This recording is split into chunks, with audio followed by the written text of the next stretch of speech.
Hello and welcome to the Collector Cast. We're back with a brand new little mini series called the Collector's 10 Count. We'll be asking a collector 10 questions about their collection, taking a deep dive, having a look at all the stuff they've got, any cool bits and all that kind of thing. So this could get interesting. Think about MTV Cribs, except for wrestling figures. Sound weird enough? I think so. Okay, so the first week we are going to be looking at someone who we all know if you've watched the show. So all four of you who watch this will know Clarky Collector's collection is one of the best loose collections in the UK, if not in the world, to be honest. It's the best I've seen. Absolutely epic. So I'm looking forward to taking a deep dive into that. Don't forget to subscribe to the YouTube channel to stay up to date with all the new videos that we post. If you like the content, share it on social media. And as well, this Collector 10 Count series with the 10 questions is about you guys. So if you've got a collection that you'd like to showcase on the show, get in touch on social media. We can make it happen, bring you on, and you can be interviewed. So yeah, I'm really looking forward to hearing from you guys. But until I do, enjoy episode 1. This is Clarky Collector's 10 Count.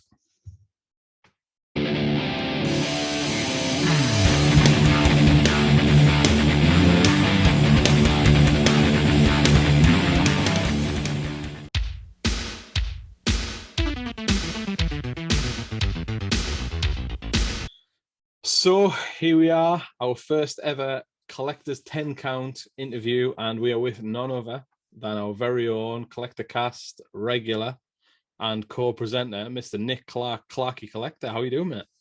I'm good, mate. I'm really well. How are you? Yeah, I'm great. Really looking forward to this new series that we've got going on. I thought, what better place to start than with one of our own hosts?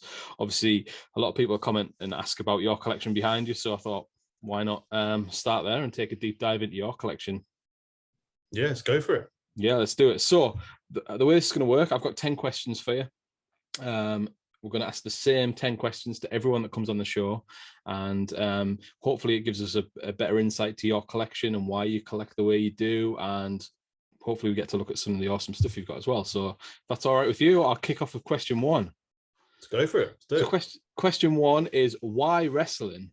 What are you like? Why do you collect wrestling stuff? What got you into wrestling? Why are you a wrestling fan? Do you just like the toys, or why wrestling?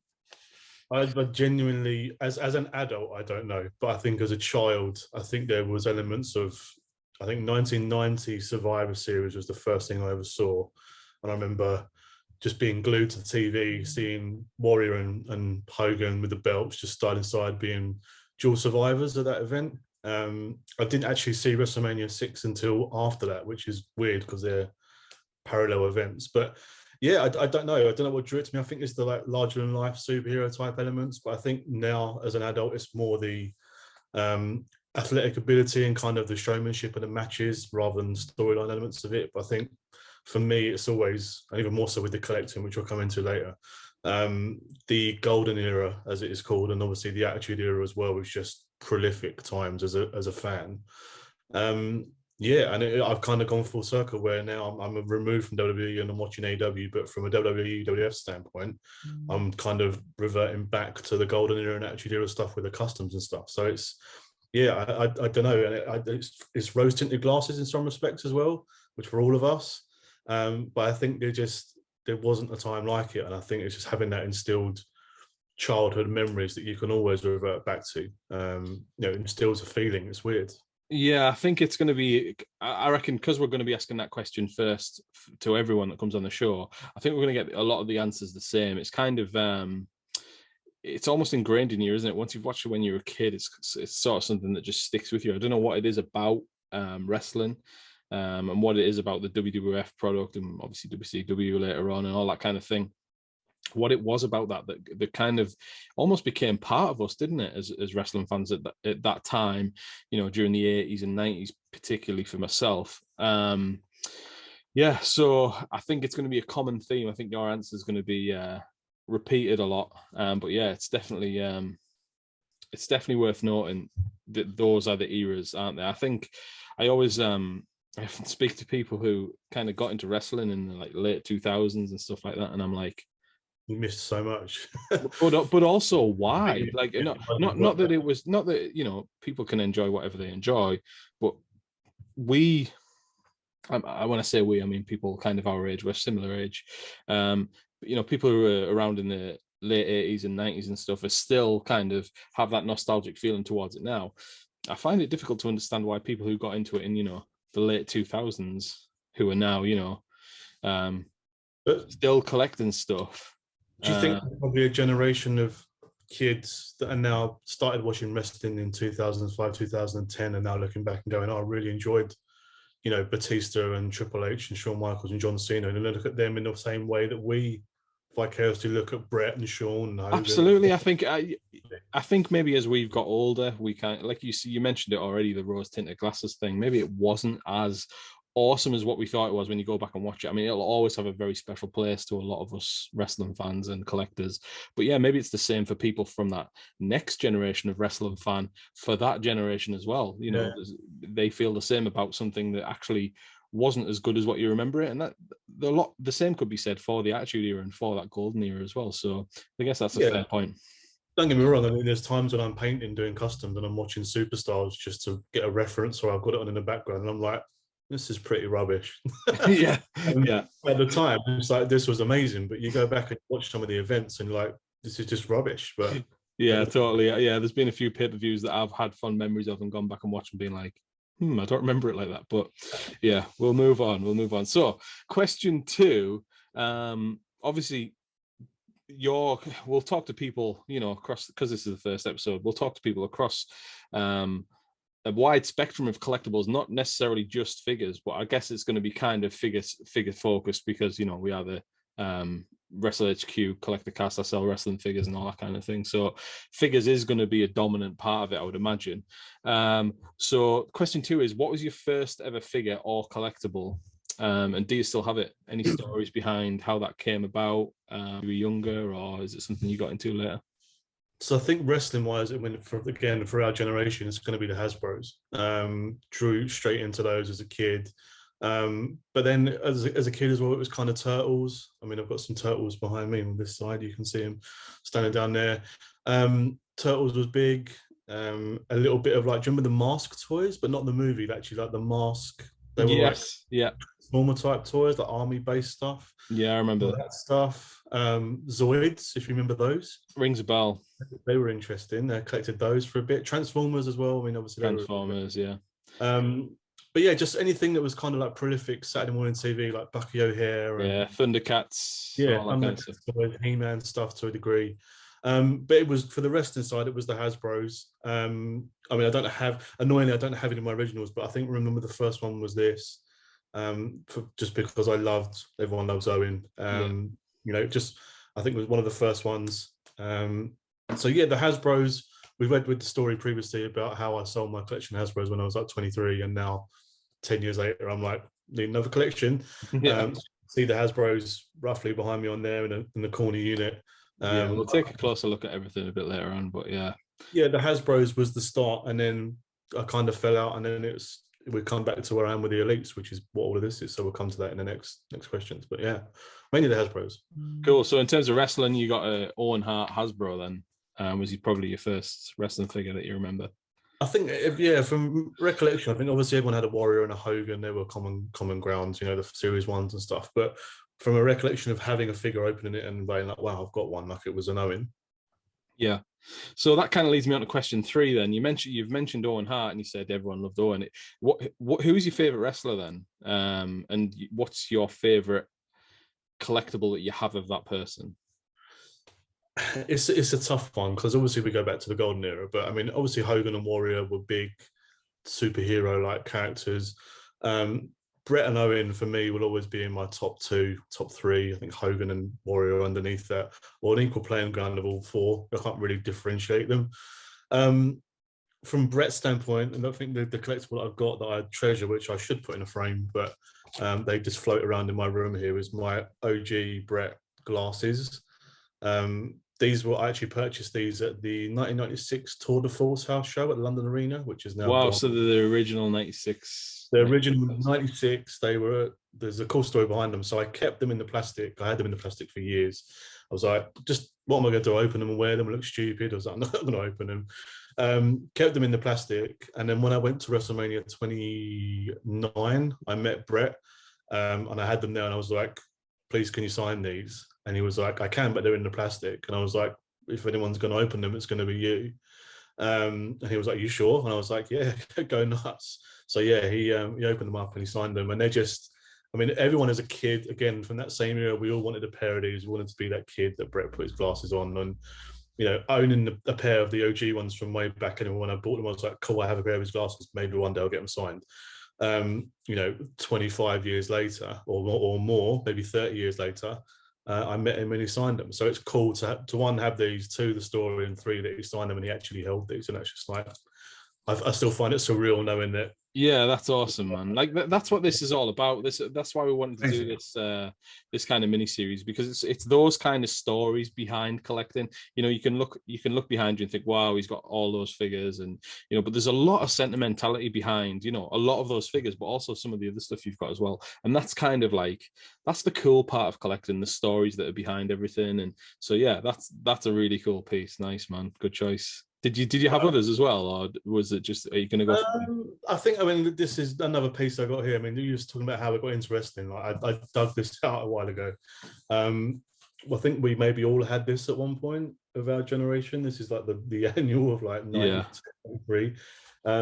I had a brief look through it just now. It's an absolute mess, but just some of the pictures in there, I remember just being like awe-inspired by like how they look like superheroes. Like I don't know, like I sat and read this book for over and over, and you can see the state of it. It's an absolute state. But as a kid, you just looked at them and were like, wow, these guys are amazing, and I don't know, there's something about going back through it again and just having it in hand and being like, this is the actual original book that 7 or 8-year-old me was absolutely loved it. But as it's cool, like I've got plenty of stuff like that, but that's a cool warrior as well. I did a figure of that, but anyway, I digress. But the original stuff, obviously, that's the same. Like you say, that's the same book that you held as a kid. Those are the glasses that you picked up in '96. The actual ones, they do hold a set. They when you hold them, they feel different almost, don't they? Because this is like the real deal. Whereas with figures, like you say, you mentioned that warrior figure. Obviously, that's like a remake of that moment. Whereas that almost, the book and all of that almost feels like it was part of that moment, part of that time. Yeah. Definitely, yeah, I agree. Yeah, it's like that it encapsulates that time. Yeah. The only other thing that I've got, and this is homage to you really as well, mate, to be fair, and it's more meaningful now. I mean, it meant a lot at the time, but this still means the absolute world to me. Having it now even more so. I mean, not to cash cow it, but knowing that what's happened and that Scott's passed, it means so much more. And I was actually going through the wallet that I've got of autographs. I'm not a big collector of autos, but I've got a few, and I've actually got the Scott Hall from the Wrestle Crate. I didn't even know. So I've actually got both, which is really cool. And again, it's just something that I've got that that, for me and you and our friendship, fantastic. Like, love you for it. But to actually have it even more so now, just it's priceless. It's something that I will treasure forever. Yeah, just the story behind that was that I can't even remember what it was. It was like a couple of years ago. The whole COVID thing has made everything into a blur. But it was around Christmas, I think, and I decided that as a thank you for kind of the support of my business and the friendships and the relationships that I'd made, I would do a signing with Scott Hall and have loads of those 8x10 things signed, have a Wrestle HQ sticker on the back and stuff like that, make them kind of an exclusive. There it is. And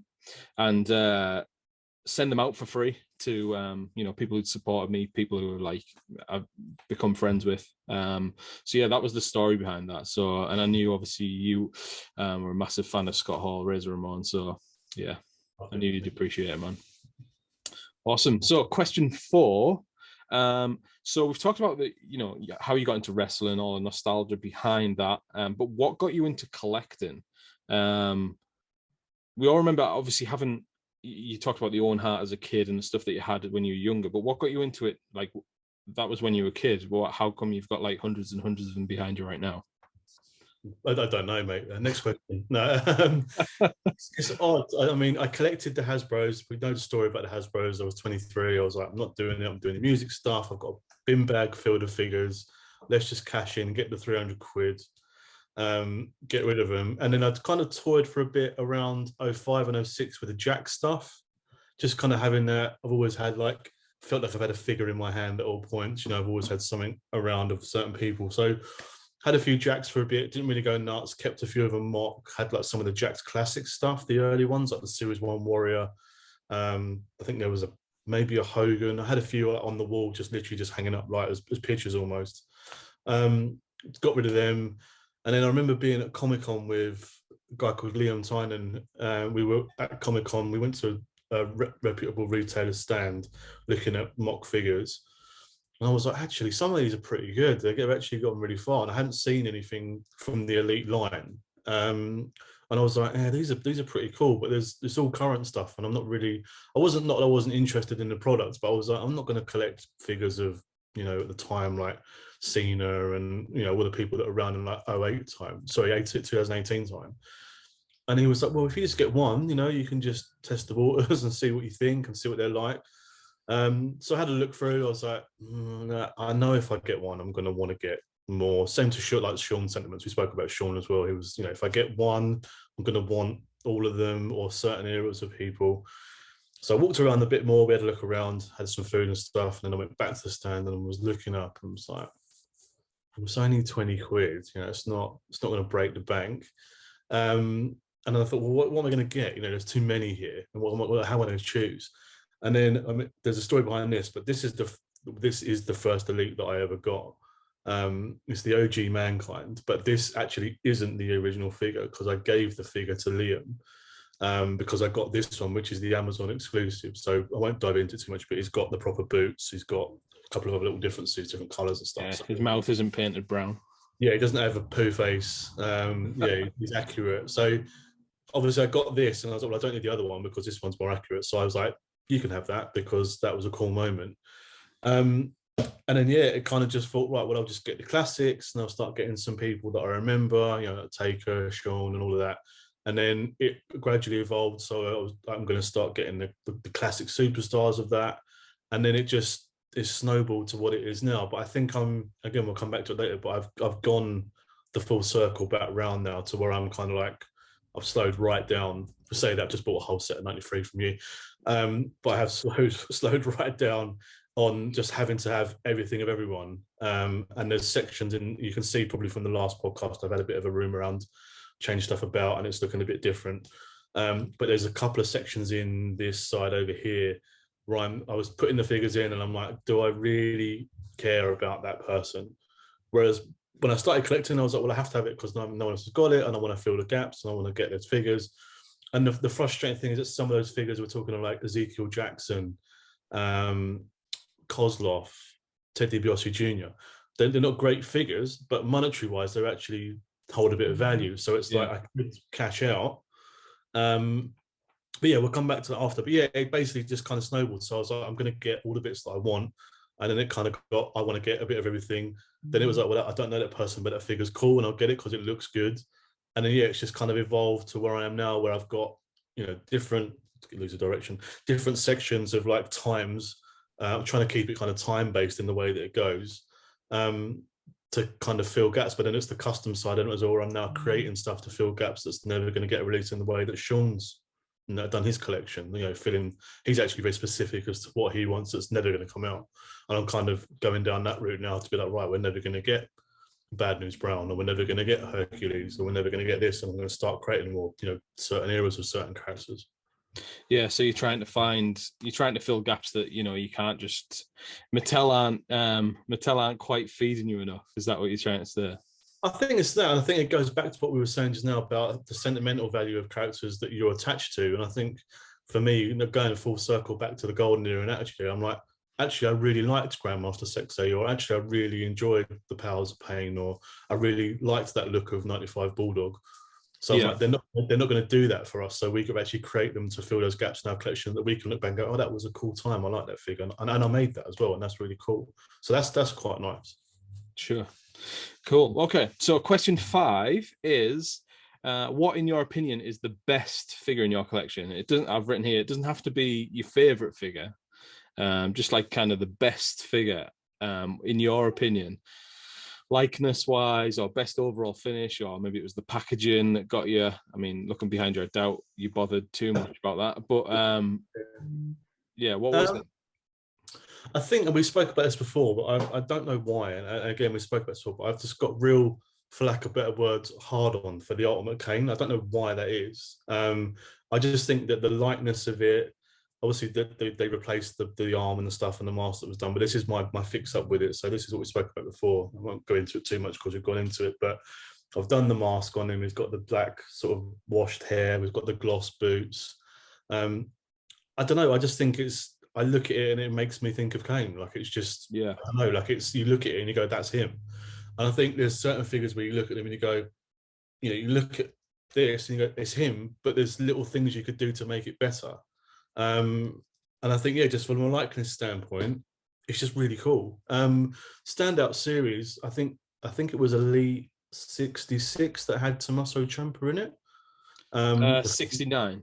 69. That Yeah. whole set was phenomenal. Every figure was great. I think you had Lashley, there was a Miz, Ciampa, a few others, but that whole set was great. And that Ciampa, again, when I bought that and had that, and I was like, it looks like I'm holding like a baby Ciampa in my hand, Yeah.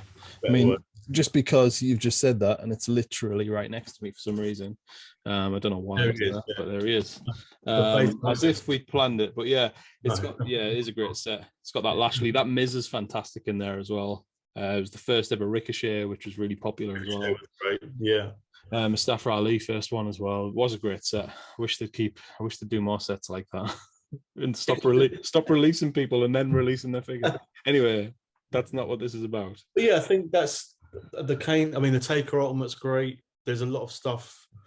I'm being very selective about what I'm purchasing, but there's some really good Cenas. That new blue Cena coming out in the top picks looks really good. And I'm like, do I need another one? No, but it's really cool.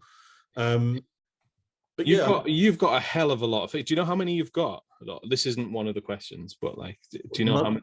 Number wise, I think the last time, and again, I've reorganized and I've done the spreadsheet like 4 times, but I think I must easily be over 800 now. 800 just elites, or is that with your Hasbro's? That's just the elite collection, and I think that wouldn't have included customs as well. So I'm probably more closer to 900 at a guess. Okay, so just the 900. Okay. I mean, I've only got a whole room in my flat for this, so it's major. Yeah. Oh man, I'm sure there'll be people watching this very jealous that you've got a whole room full of dedicated to your collection.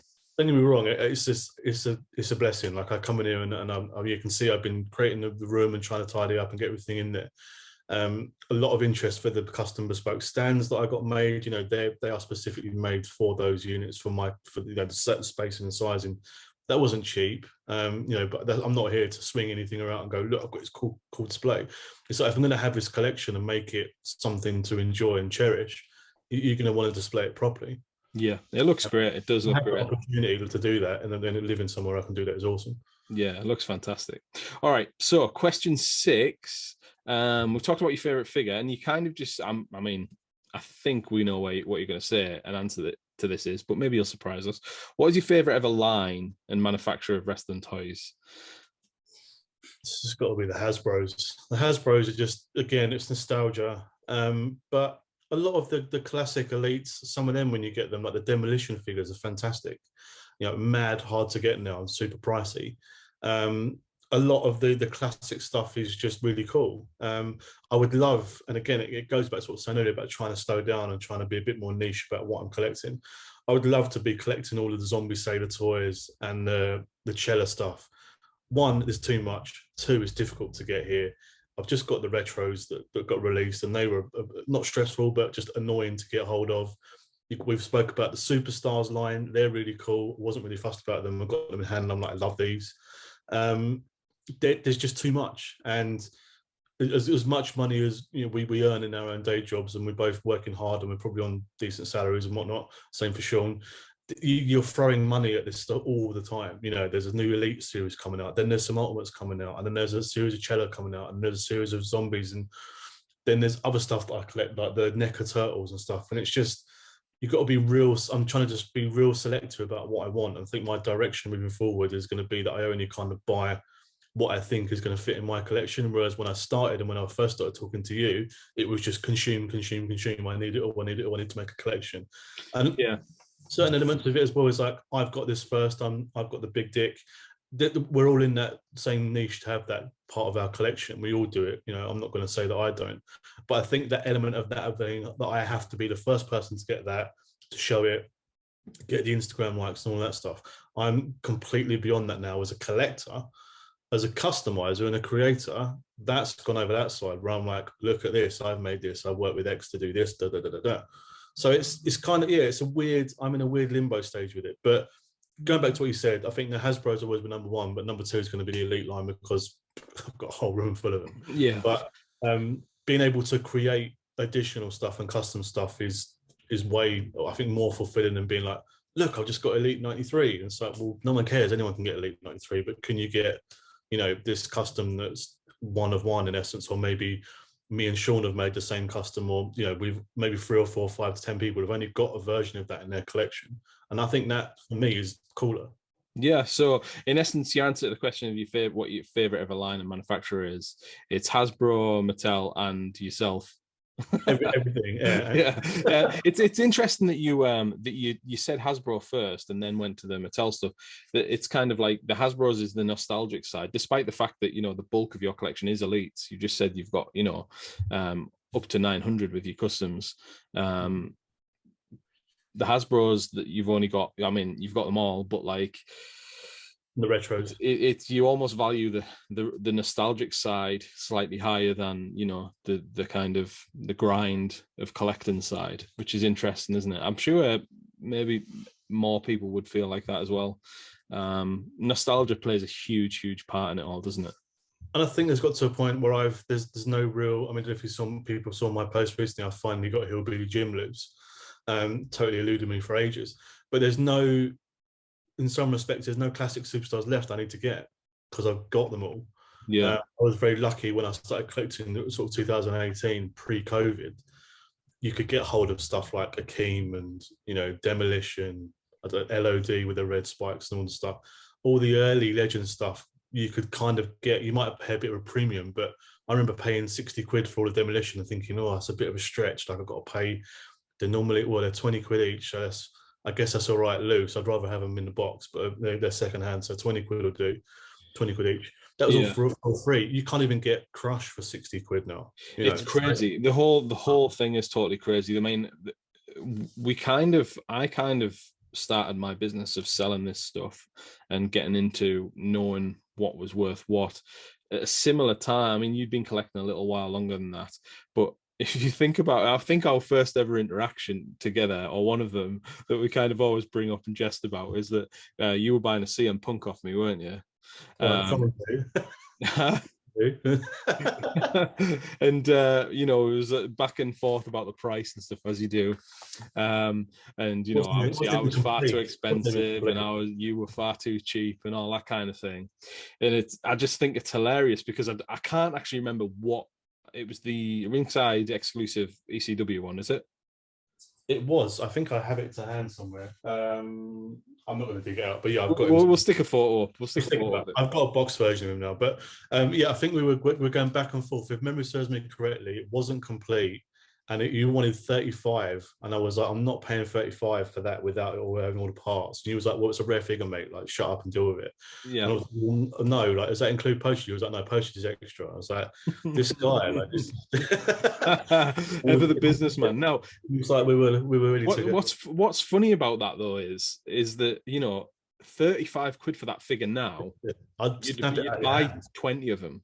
Do you know what I mean? Yeah, like, exactly. It's crazy. You'd be like, they're 35 quid without the belt or whatever it was. Yeah, I'll take them all. Give me them all. Sure. Like, and that was only a couple of years ago.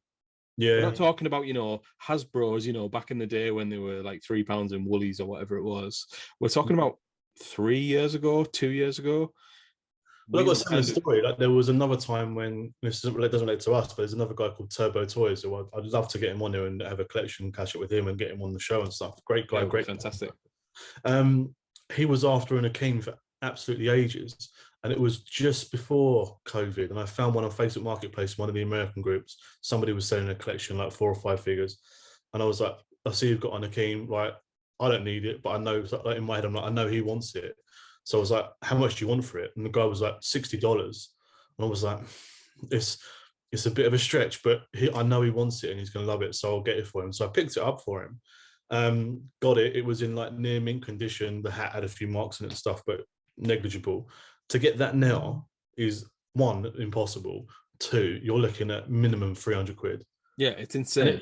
It's nuts, and that's not even boxed or anything. That's just loose. You might have not, if you don't even get the jacket or the hat, you're still looking like 150, 100 quid. It's crazy. And back then, we're talking, like I say, we're talking about it as if it was 10 years ago. It was a couple of years ago. But back then, like even $60, like 45, 50 quid, it's still a lot of money. Like it's like 50 quid for a figure, loose figure is a lot. Yeah. Now we're talking about, like you say, in the hundreds and hundreds for this same figure. Yeah. It's gone absolutely berserk, hasn't it? It's crazy. And no wonder manufacturers, like you say, we've got new manufacturers now doing cool stuff. You got the zombie sailor stuff, you got the Cella stuff over in the UK, which is really exciting.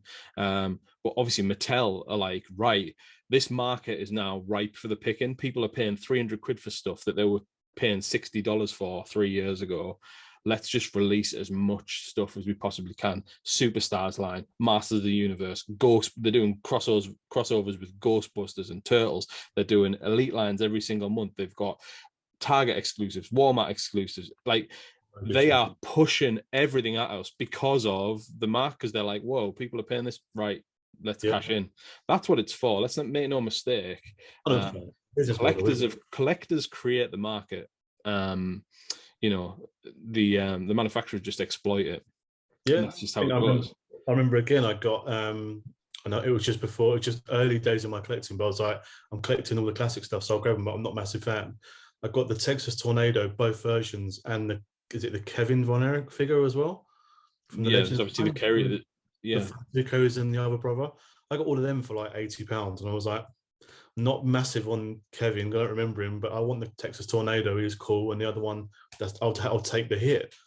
All 3 of those for 80 quid. Like, now you'd be jumping at it, being no like, you'd have absolutely no chance. Yeah. It's crazy.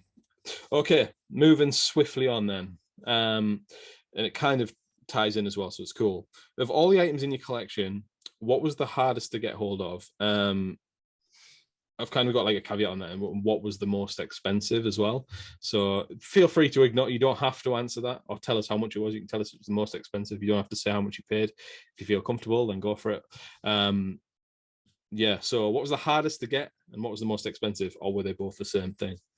I think from a difficulty standpoint, I've never really struggled to get anything. And I don't mean that arrogantly. I've always kind of been like, well, if I want it enough, I'll find a way to get it, whether that's through like originally working with you to get stuff together, or you're getting your stuff for the Legends figures, so we worked that out. And being a UK collectors, other than getting stuff that we're going to get like the standard line stuff, or any of the exclusive bits are really difficult.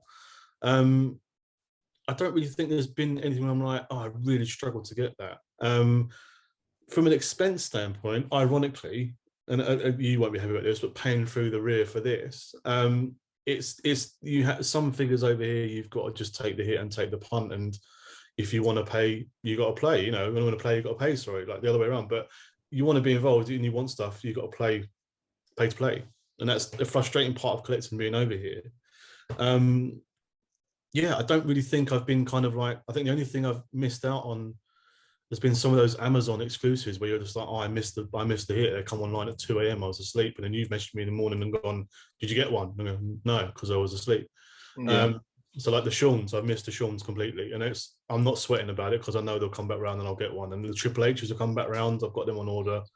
But yeah, I've always kind of, there's been some stuff where I do miss not taking the punt. There was 2 opportunities I had. One of them was the NXT TakeOver Hideo Itami figure that got cancelled. I could have got it on eBay for 200 quid, and I was like, it's fine, it's coming out, and didn't bother. Lost it. Had an opportunity recently to get the, what's he called? Chief J Strongbow figure, left it because I was like, it's fine, it's going to be in the elite line, it's all good. Cancelled. So they're the only kind of ones that I kind of kick myself on. I've never massively paid extortionate amounts for anything, to be fair. Again, some of the legend stuff has been a bit pricey, trying to fill gaps, but it's more the newer stuff, you know, for working with you to get like, here's all the legends, they cost X amount. It's a bit expensive, but who else in the UK has got them at this price and got them this quickly? No one. So again, you want to play, you've got to pay. It's just the way it goes. And so I think your attitude helps. So you're saying you've never really struggled to get anything. I think your attitude towards it is probably helpful to that. So I think, you know, a lot of people, I don't know how much because you didn't get that Batista from me. I don't know how much you paid for that, but a lot of people, I'd imagine it was a fair bit. But the frustrating thing was, I'd literally just bought one on eBay. So I was like, I'm going to take the hit. I'd spoken to you. You was like, I'm not sure what's going on, if I'm going to get them or not. So whatever. And I was like, well, I don't know if Johnny's getting them. No one else has got them in the UK. I'll take the hit on the ebay.com price. Bought one, cost me 80 quid. I'm like, it's fine, it's the going rate. I'm going to get it in about a week. In that time, I then saw this one was on Facebook Marketplace. So I bought that. But then on the same token, I had a friend in the States who's like, yeah, I'm hitting up Target. I just picked up 3 Batistas. You want one? $20, whatever they cost. And I'm like, I've just spent full value on eBay trying to compete with the market. I bought another one here because, you know, everyone knows me. I have to have 2 at least of the Ultimates because I want to display all the different versions of them. Then I was like, and my mate in America was like, I've got one for you for cost. So I'm like, I've actually got 3 of them now. It's fine because I want to display all different free heads and stuff because I'm mental and there's something wrong with me. But I like to display different versions of the Ultimates because I think they're cool because you've got different setups. But you'll see them behind me. I'll do a video. Yeah. But like sometimes impatience, I find, can really mess things up as well because right, I'll bite the bullet now, and then the next week you might go to me, oh, by the way, I've got all of Legends whatever in, and I go, oh, I've just spent like some money elsewhere with someone else, or someone's offered them to me for this much. And I think from, again, going to what I was saying about being a bit more selective about what I'm collecting and where I'm collecting it, I don't have that. I mean, with the Batista, it was a bit of, pardon the pun, a big dick swing because we know Batista's got a big dick. But it was like I wanted to get it quickly because no one else has got it and it's a fresh figure and blah, blah, blah, blah, blah. Because anyone who collects and says they don't do that is lying to themselves because we all do it. There's certain elements in the collection that we're like, I've got it first, it's cool for this week, and the next week there'll be something else. Yeah, it happens all the time. People buy stuff. People buy stuff they don't even want just to say that they've got it, and then when everyone's got it, it's kind of like, oh, I'm not bothered anymore. It's a huge part of collecting. Part of it is a competitive thing, even if it's with yourself. There's a massive competitive thing, a part of collecting. And if that wasn't there, collecting wouldn't be as fun. So it's not a bad thing. But it is definitely there. It's part of it. Yeah, part of the fun to enjoy it. But sometimes your own, and I've witnessed other collectors, and we've spoken about it before, like privately, but other collectors being impatient, and you go, well, if you just waited a week, you know, and this isn't a Wrestle HQ sales pitch, by the way, but you wait a week, Johnny's going to get an order from the US and they're going to be in stock, but you've just spent 60 quid with someone else when you could have waited a bit longer and, you know, saved 15, 20 quid by going to Johnny because Johnny's competitive. Yeah, and that's the thing. I could get them here and you could pay me 60 quid for it and have it a week earlier, but I've got to kind of balance quantity and over, because obviously time is a massive thing as well. Like you say, we've just said that people want them first, so having them early is part of collecting.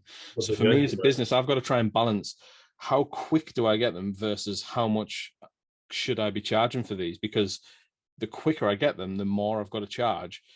Shipping, for example, if I manage to accumulate 30 of a certain figure in America, then shipping is going to be more per item than it would if I waited another week and managed to have 100 of that figure. That brings the cost down massively. So I've got to try and find that balance. So when you can get it from America for 60 quid, I could have got you that from America for 60 quid, but I've got to, what's the point of me bringing 5 figures over? So five of my customers get it for 60 quid, and everyone else who, when I've put up in stock, I've actually only got 5 people have got them, 135 people haven't, who clicked on the website, and it actually makes me look worse. So I've got to try and find that balance. It does go the other way, because obviously we've spoken about it before. I know we're going off on a bit of a tangent here, but it's fine. There's elements where you would probably buy stock of certain things thinking that's going to be hot. And then when you get them, you might either get them too late, or they come at the same time. And then everyone's kind of purchasing from different locations. And you as a supplier have then missed the bullet because someone's going to bought it from somewhere else because they want it now. But you might have it, right, it's a $5 cheaper, but you had it a week later and no one cares. No one cares then. Yeah, but yeah. People still care because they want them and they'll come to you because they're your customers. So it is for you, and then we're going off in a little bit of a weird direction, but it's keeping that hot at that point and making sure it's available. And I burnt myself by not being patient enough to be like, actually, yeah, Johnny might get these. But when we had the discussion, he was like, oh, I'm not too sure. I didn't waited a week, bought it. A week later, you're like, yeah, I've got 3 of them. That's my fault. That's not your fault. Yeah. You was preempting the market and going, well, these are going to sell. People are going to want them. I'll grab some. But for me as a Clarky collector, I'm impatient. I want it now. I'm going to just take the hit of the 80 quid, and it is what it is. Yeah, with exclusives, I can't guarantee that I'll get any because they are exclusives. Exactly. The only way to get, if you want to order, like, if you could just order them on Target website, everyone would already have them, right? Even if in America, people would still be able to order them from the UK. But the fact is that if you want more than 2, you have to go into the store. Now, I can't physically go into the store myself, so I don't know how many I'm going to have. So when people say, "Are you getting this?" my response is always the same. I got all of the previous series. That's always my response. I've never not got them, but I can't tell you that I am getting them this time. Yeah. But I've never not got them before. That's always my response. But yeah, like you say, I've gone off on a tangent, but it is still part of collecting. That's from the other side. So, you know, you talk about, you know, having to have it first. The demands that places on people that sell them. It's not just me. There's other places in the UK, you know, that get exclusives and stuff in as well, and it'll be the same for them. It's finding that balance between how much, because I don't want to chat. I make you'll be surprised to hear that we make the same amounts on wrestling figures. There's not like, you know, oh, American imports, we've made loads. It's just cost us more to get them. That's all. You got to remember as well, if I've got someone going into Target for me or someone going into wherever it might be to kind of get stuff to bring over to the UK, they're not going to then sell me it for what they've just paid. They got money out of it as well, right? Yeah, because why on earth would they do it? Yeah. Especially for using the Batista as an example. I mean, I won't go on about this much longer, but even in America, people are selling that Batista for like $70, $80. Mm-hmm.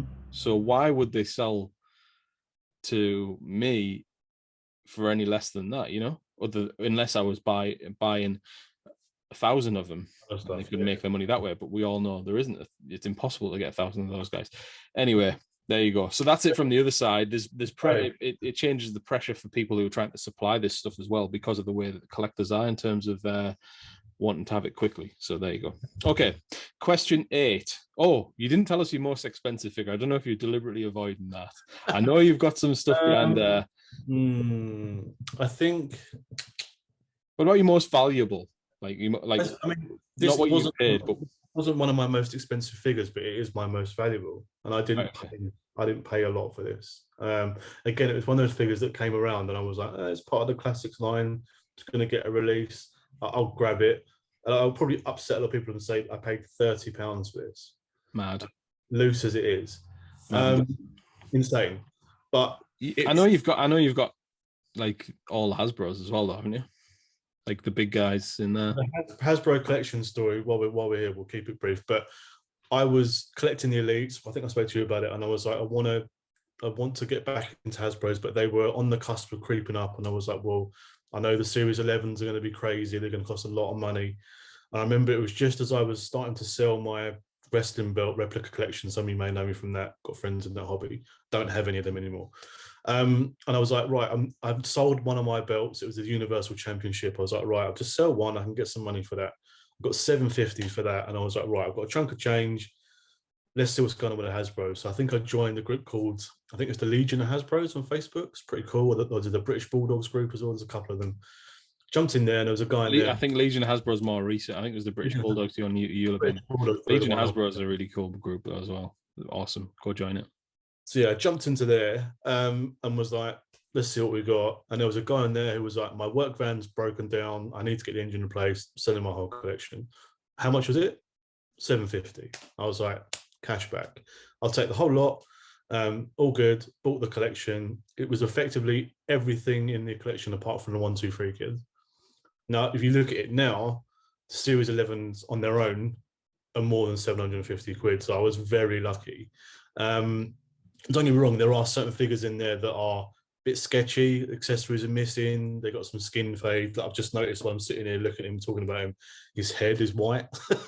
So he started to fade. But again, like, it kind of adds a bit to the character. Like, this is a 25, 30-year-old figure. Like, they're not going to be perfect. They're not going to be like the elites. But I've got everything loose except for one, which is the 1, 2, 3 kids. And I was very lucky to enter a raffle on one of the Facebook groups, and I actually won the raffle for 10 quid, and I got a mock 1, 2, 3 kids, which ironically I still have. Which is I didn't know. I knew you had the 1, 2, 3 kid box. Here. So, I didn't know you won it. I thought you'd bought it. That's why I was kind of pressing you. That's why I asked that question, because I thought, well, I know he's got that 1, 2, 3 kid. He must have played.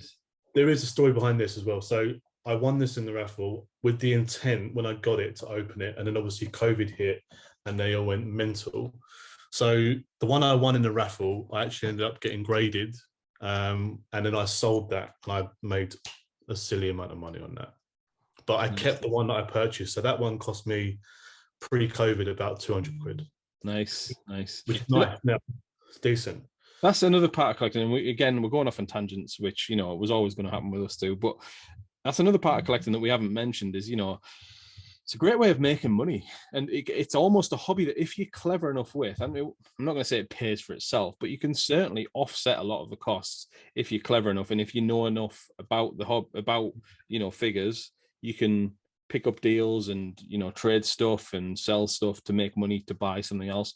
It's and that's another element and another part of the awesome fun of collecting. That's not just wrestling stuff. That's just across the board, isn't it?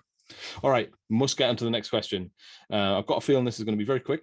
It's question 8: loose or mock? I don't like mock in terms of the phrase mint on card, because things mint on card.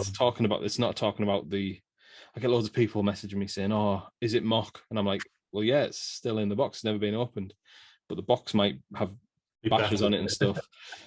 Yeah. Mock means the figure is mint on card, not that the box is mint. If you want a mint box, you need to ask for a mint box, not a mock figure. Anyway, loose or boxed? I'm just looking behind you. For 95%, it is loose. I've still got stacks of stuff. So we were talking about what we like. So I've still got to open some of the ultimates. So I've got Warrior here, in the box still need to be opened. So I've got written down here, just before you go into it, I've got written down why you chose loose or mock, but you can only choose one, because we're going to have a poll and, see where this lands. And you have to justify which side you're on. So you can't have both. Now I've got mock figures and loose figures. Yeah. But you have to choose. I think loose for me is the fact that you can actually, I've seen people I don't understand it as a collector, but they have their figures in units like this. See, I like that. But you can't see it. So I know. I totally see your argument. I do, but I think I do like that regimented, like, it's kind not of library looking. It's cool, and you can, I guess you can slide it out and you can take a look and go, "Oh, no, it looks good." Put it back on the shelf. But I think for me, I want to be like, this looks really good, and I'm holding it, and you can articulate it, and you can take a look at it.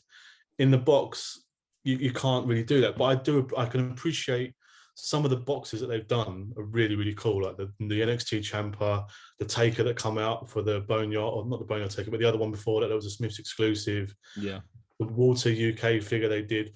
Some of the box arts that they do are really cool. But the thing to take into account for my argument for being loose only is that come 2022 or 23 or 24, they want to get rid of all of the plastic windows and all of the boxes. I don't know if you know about this. Yeah, Hasbro have done it already, right? With the Marvel Legends. On the front. So when you're buying the figure, you can't see the true effects, and you might go, "Oh, I've got the Ultimate Warrior," and you go, "Actually, he's a bit sketchy. I'll swap him over because I'm really picky." We know that, Johnny, but Yeah, to if be you're honest with right, you, I'm surprised you haven't contacted Hasbro about that Owen Hart and asked for yeah, like a replacement. right. He's 30 years old and his head's gone white. Can you just? I know you can't do a replacement, but I get a refund.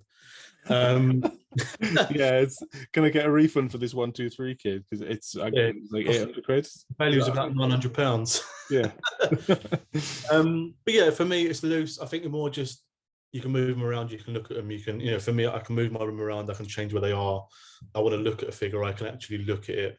Yeah. I'm not adverse to people wanting to be mock collectors to be like, I'm going to keep it in the box because it's going to keep value and all that kind of element of it. I get that as well. But the regimented library bookshelf stuff does nothing for me. Okay, so you're going for loose. So you're the first 10 count interview. So you're going to be putting a score on the board for loose. So that's 1-0. I'm going to remain impartial. I'm not even going to give my opinion. I actually like both. I know that I said that the rule is that I have to choose, but I'm in charge, so I'm not going to choose. Okay, question 9. What, if any, is the one figure that remains not in your collection that you need but haven't pulled the trigger?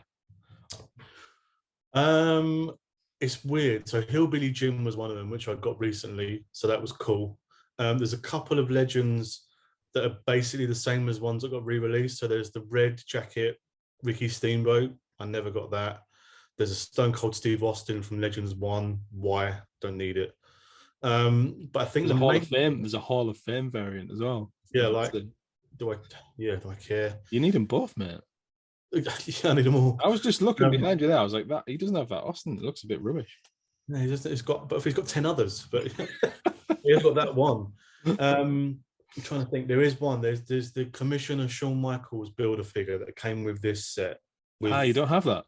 I don't have it, and that's eluding me for ages. And don't get me wrong, it's dreadful. It's not very good. It's a crappy figure. But because that line was so limited and there was such a limited run of that, or they didn't release many of them, it's sought after. So that's one's eluded me for a bit. I don't think there's much else. Again, like I said, without becoming across arrogant, because I'm not, but I've never struggled to really be like, oh, I've missed out on that. I'll get it.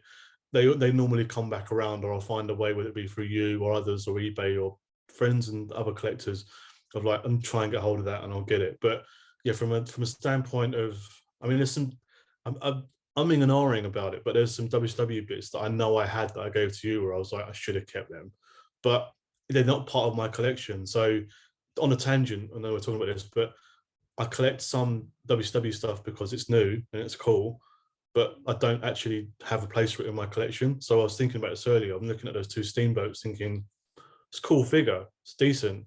Where the hell is it going to go up there? Because I don't have a section and I don't really care about WCW. So I haven't opened the Boss Chase figure yet because where's he going to go? And I've got Razor and Scott Hall and Kevin Nash from the Legend series. I'm like, they're really cool figures, other than that Scott looks like a baby, but Kevin's really cool. It does look like a baby, it's dreadful. But I'm like, where are they going to go? But I'm like, well, I could create a little subsection and have, and then there's, but then if I'm going to do that, I'm going to want the white Scott Hall that I gave to you. There's some other bits in there that I go to, like I think there was a Kevin Nash in the NWO. Like, you're going to go full circle, and I think Mark Sterling did something recently where he did it with the Wolfpack Sting, where he was like, he sold it, and then Broski was like, you sold it, like you need it, you've got all the others, and you just went and bought the whole lot. And I know with my collective and obsessive and personality, I won't be just going, okay, I'll get the ones that I didn't have before. I'll be like, what will I need? I've got to get the white and black Scott Hall, got to get the outsiders Kevin Nash, and then, before you know it, you've got a WCW shelf. Yeah. Then there's a Luger, and I know the Luger's coming in the Legends line. Like, do I need it? No, but that's that moral dilemma. So yeah, that's the only thing. But the Commissioner Shawn Michaels, I've been watching a few on eBay. There is one on eBay at the moment that's got a broken ponytail, and I'm like, see where it goes, and if I can get another head, which I think I can, I might take a punt, and then I've filled that gap. But yeah, never really, again, not without being arrogant or a big headed, never really struggled to be like, well, if I want it enough and I like it enough, I'll find a way to get it. And if it means paying for it in some respects, then you have to do it. Yeah, well, you do. Some people might be like, well, That's just my personality as a collector. Yeah, I'm going to throw money at this because I really want it. Whereas certain people, and again, we've got friends in the hobby who collect, and they go, I can't warrant that money on it, and two, I can't afford it." And yeah, that's totally fair. yeah, and it's just it's gone so crazy. It is ridiculous to try and keep up right now. yeah. It's insane. Yeah, totally. Okay, so final question, question 10, which we are calling the house fire question. Probably heard it asked before a million times. I think I've asked it on the Wrestle HQ page. But if imagine you had a house fire, touch wood, it'll never ever happen. You know, all that kind of crazy crap. Anyway. uh, yeah, it's a bit weird, isn't it? Sorry. Imagine okay, yeah, okay. So you got a house fire and you can only save one item from your whole collection. One thing you can take out of there.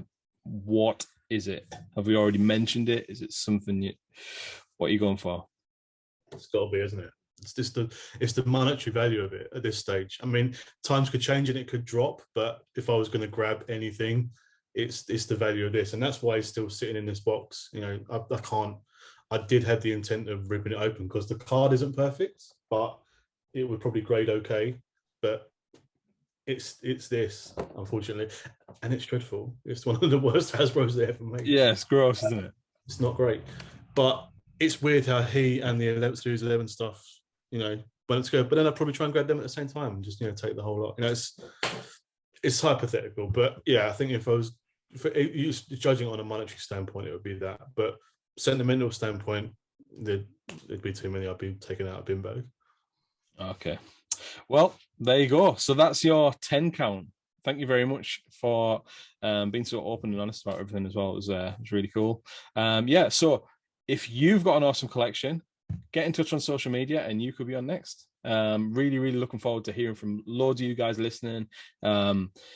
Your collection doesn't have to be massive like Nick's is. It could be something very small but very, very rare, or it could be something very small but very sentimental. It could be just one figure, but it means the world to you.